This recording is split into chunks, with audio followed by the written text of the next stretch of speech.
اوعوا تفوتكم الحلقة دي. الأرنب هنا ومش مصدق اللي شايفه. هو ده كده راكب عجلة ولا عامل جلسة علاج طبيعي؟ انتوا لو شفتوا العجلة دي تفتكروا تنفع تنزل بيها الشغل ولا هتبقى فضيحة؟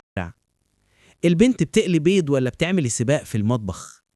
لو كانت عندكم في البيت مين أول واحد كان هيجربها؟ عجل غريب. إيه ده؟ لا إله إلا الله. هو الناس مش لاقية زحمة في الشارع؟ قالك نزودها زحمة بأنواع عجل أغرب من اللي قبلها.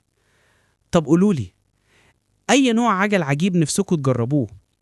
انتوا عارفين إن أكتر ولايتين في العالم بيستخدموا العجل هما هولندا والدنمارك.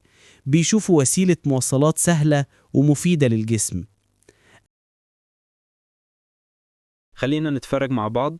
وسيلة مواصلات ممتعة ومش مكلفة، وتجربة غريبة ممكن أي حد يمارسها كهواية. إنما دي مش عجلة، دي وسيلة تسوق متنقلة.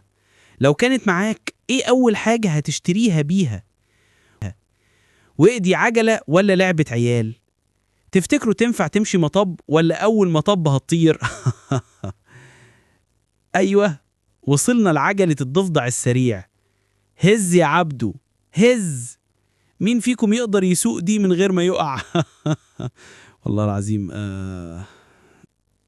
ده العجل بقى عامل زي الموبايل، قابل للطي. يا نهار أبيض. تحبوا معاكم عجلة كده تتشال في الشنطة؟ اشترك، صوتي ما يتسبش. اضغط اشتراك وخلي الرجالة تيجي.